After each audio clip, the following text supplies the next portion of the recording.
Vous écoutez la radio de la référence www.radiolisolo.com. Radio-Télévision Lisolo, la radio de la référence numéro 1 de la diaspora congolaise.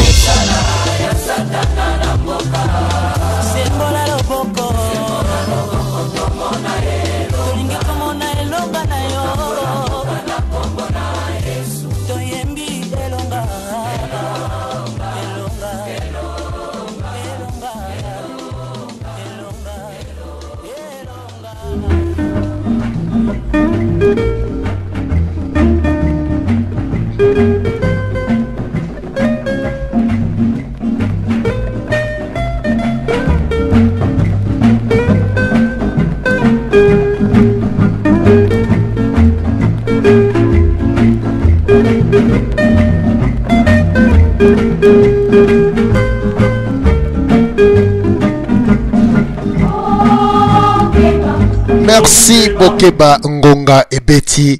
Ngonga et Betty, vous êtes tous branchés sur la 3W Radio-Télévision Lisolo et allez toujours Yabino DSV Diana Sulufutu de Wuppertal. Juste une information pour la copie na bandeko. Monsieur Vital Kamere, président ya INC, a se randa qui visite précisément kuna na France na Paris, akendaki kotala Bishop Chatumba na eta oyo ye azalaki na yango eta ya maladi ya solo bandeko tokoloba mingi te botala bolingo ya Congo. Président Vital Kamere nde na bolingo na banda ya Congo nde akena ko rendre visite epai ya Chatumba na ndaku na ye. Alors rien na commenter bino moko botala ba photo sans tricage que a longwe officiellement à kotala Chatumba Bishop Chatumba nanda kunae botala ba photo bino moko bo juger Congo ya lobby avenir ekozala ndenge nini. Congo ya lobby avenir ekozala ndenge nini. Voilà information à moi.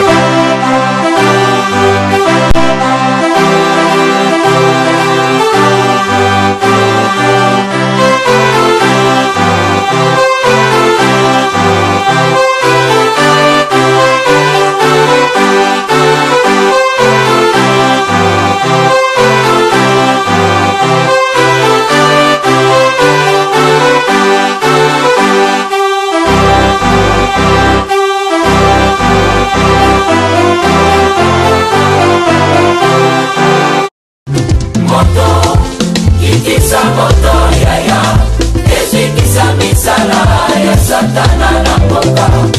Moto ikisa moto yaya ezikisa misala ya satana